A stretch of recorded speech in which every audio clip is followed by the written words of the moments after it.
জীবন ফুলের মালা মালা পরা ঘটবে আমার চলে গেল ওরে লাল পাহাড়ের দেশে গেল ওরে ঘটবে আমার চলে গেল ওরে লাল পাহাড়ের দেশে গেল মানিক পাটুলি দেশে রে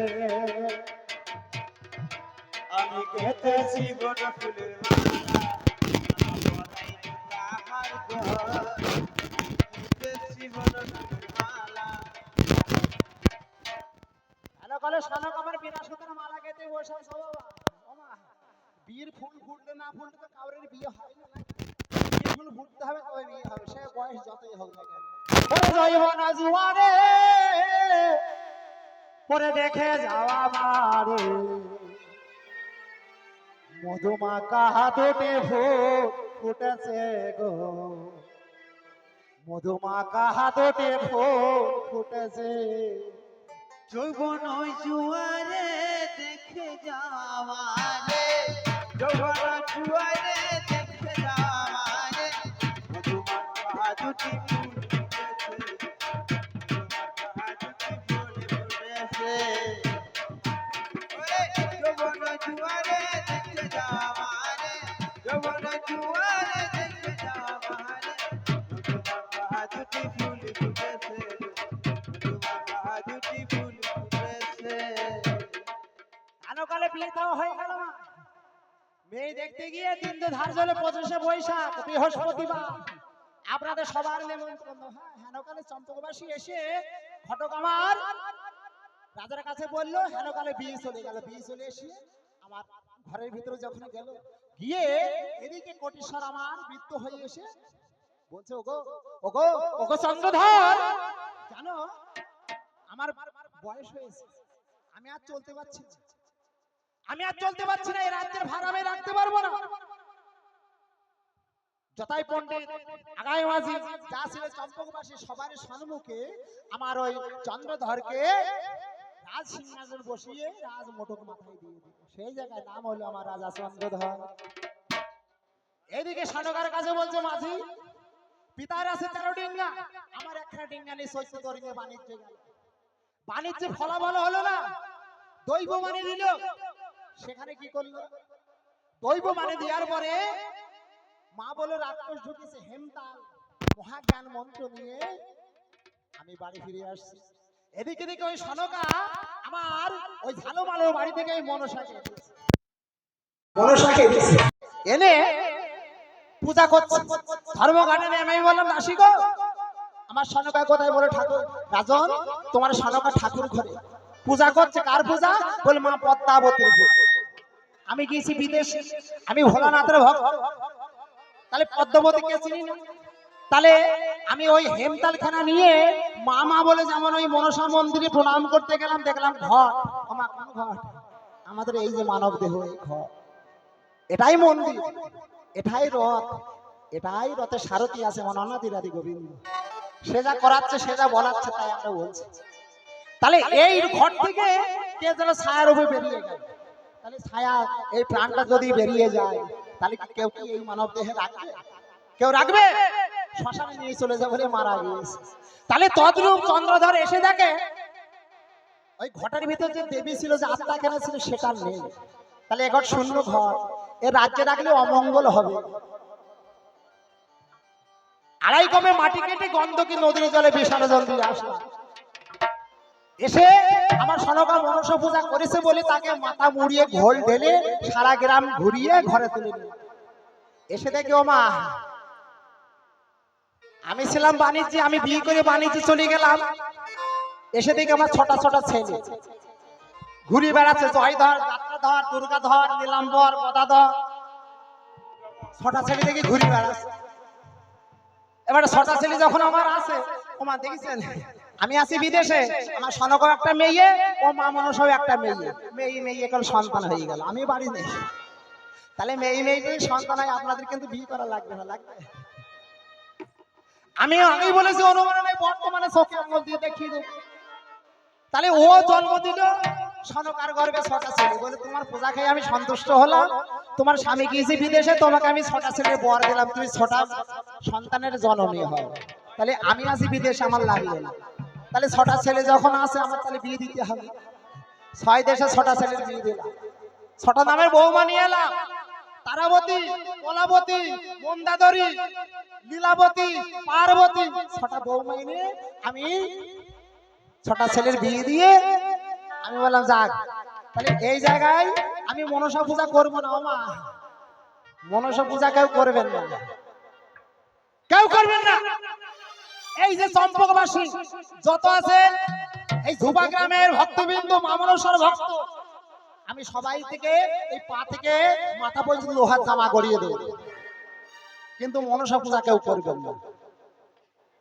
কেননা ও কি করে সন্তান জানে না, স্বামী জানে না, যাকে পাই তাকে খায়, যাকে পাই তাকে খায়।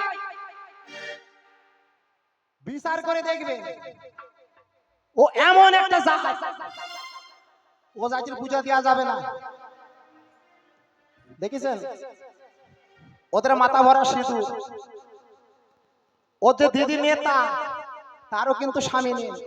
ও যে মনসা, ওর স্বামী না হলে জোরাতকার মনি আছে, ওকে ছেড়িয়ে ওর বসে ছেড়ে চলে গেছে বনবাস গিয়ে তপস্যা করছে মনি ঋষি। তাহলে তুমি একটা ভোলানাথের কন্যা, দেবাদিতে মহাদেব, দেবতারও দেবতা, তার কন্যা হইয়ে তুমি দেবী হইয়ে একটা মানুষের সংসার করে বিয়ে করলে? আমার কথা কিন্তু যুক্তি আছে বাবা, রাগলে হবে না, বুঝতে হবে। তাহলে সে একটা দেবী, দেবাদিতে মহাদেবের কন্যা মনসা। তাহলে সেই মনসা হইয়ে তুমি একটা বনের ঋষি, একটা মানুষ জোরাতকারে মনি, তার সঙ্গে কেমন করে বিবাহ করলে?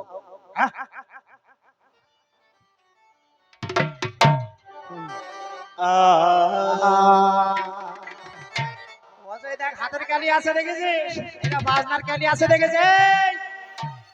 এই চন্দ্রধর কি বলে শোনো দিদি, ও তোদের গান বাজা মন তেমন,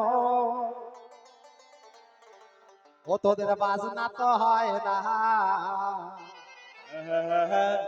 কাল পেশি হতে চায় ময়না, তোদের গান বাজা মন তেমন, ও তোর বাজনা হয় না, কাল পেশি হতে চায় ময়না। ও তোর গান বাজা মন তেমন, বাজনা তো হয় না, কাল পেশি হতে চায় ময়না। ও তোর গান বাজা মন তেমন, বাজনা তো হয় না, কাল পেশি হতে চায় ময়না। ওরে গান জানে নাই আপনা কানে, ওরে গাইতে আইলো গান, এরা বৃন্দাবনকে দেখে বলে হে গোবার বাবা,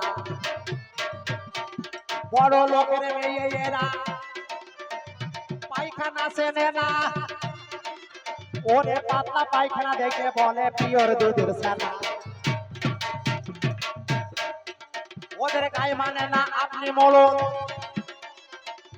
এখন মেয়ে ছেলে মেম্বার হয় না, মেয়ে ছেলে মেম্বার হয়, ওদের গায়ে মানে না আপনি মরণ, কাঁধে ভাঙা ছাতা, ওদের শহীদের সাথে তেল জটে না টান টান কথায়। তোর গান বাজা মন তেমন, বাজনা হয় না, পেশি হতে চায় ময়না। ও তোর গান বাজা মন তেমন, বাজনা তো হয় না, পেশি হতে চায় ময়না। ও তোর গান বাজা মন তেমন, বাজনা তো হয় না, পেশি হতে চায় ময়না। বেশি বলা ভালো নাই, পরের মেয়ে তো নিজের মেয়েও নাই, কেননা ওর সঙ্গে সম্পর্ক হলে আমার গুরু ভাই বোন, গুরু ভাই বোন। বাবা গো পূজা, পূজা, পূজা শব্দের অর্থটা মানে বোঝো, পূজা কথাই আছে ঘরে চাঁদ ঘরে ঘরে মানুষ, স্বামী স্ত্রী একমত তবে হয় কৃষ্ণ দর্শন। যে সংসারে স্বামীর কথা যেমন স্বামী তেজি, তেমন ঘরে নিজ দিতে যায়, সে সংসার পাবে না। একজন যদি সওয়া যায় আর একজন বই নিয়ে যায়, তাহলে এদের দুজনাই চরিত্র খারাপ। দেখেন এর দিদি নেতা, এরও মাথা ভরা সিঁদুর, স্বামী থাকে না কাছে, এ মনসারও মাথা ভরা সিঁদুর, স্বামী থাকে না কাছে। ওরে ওরা স্বামী, আমি আবতার গান গাবো, পালার গানে গাবো, ওদের ঘরে করে না, এদের মাথা ভরা সিঁদুর। ওরে ওদের গোলায় ধান থাকে না, আজ গোলা ভরায় দোহো। ওরা সবে ঘরে ঘরে না, বলে মাথায় ভরা সিদ্ধ। ওদের গুলাই ধান থাকে না, ওদের গুলাই ধান থাকে না, বস্তা ভরাই দুধ। ওরা স্বামী ঘর করে না। মত স্বর্গ থেকে এসেছে মত্ত ধামে একটা পূজার জন্য। আলুয়া বাজারের ঘরে পূজা খাইলো, হাসান হোসেন মুসলমানের ঘরে পূজা খাইলো, গোপালের কাছে পূজা খাইলো, দেখিছে? তাহলে ও হচ্ছে মুসলমানের ঘরেও পূজা খেয়েছে, খাইনি? হাসান হোসেন মুসলমানের ঘরে পূজা খেয়েছে, হিন্দুর একটা দেবী হই। তাহলে ওর মতো কলঙ্কি নেই আর দুনিয়ায় কেউ আছে? যদি বলে যে না আমি হাসান হোসেনের কাছে পূজা খাই না, আমি কোরআন নিয়ে কথা বলছি, বাবা বাজে কথা বলবো না। তাহলে তাহলে এসেছে একটা পূজার জন্য। আমি বলে যাব 12 মাসে হিন্দুদের 13 পাপ্য। যদি কোনো মাসে পূজা, যে মাসে পূজা নেই, আমি কথা দিলাম আমি ঝাপান গান এখানে মিলন করে তোমার পূজা দিয়ে আমি বাড়ি চলে যাবো, টাকাও নেবো না। জ্যৈষ্ঠী মাসে ষষ্ঠী পূজা, জামাই আনা হায়ানি। আষাঢ় মাসে রথযাত্রা গো, দড়ি টানা হাটানি। ওরে শ্রাবণ মাসে ঝুলন যাত্রা, করে ঝুলা ঝুলি। ওরে ভাদ্র মাসে জন্মাষ্টমীতে বড়া ভাজা ভাজি। ওরে আশ্বিন মাসে দুর্গা পূজা, মায়ের দশ ভুজা। ওরে কার্তিক মাসে ভাই দুতিয়া, ভাইয়ের কপালে ফোঁটা। ওরে অজ্ঞান মাসে নবান্ন খাই, নতুন ধানের পিঠে।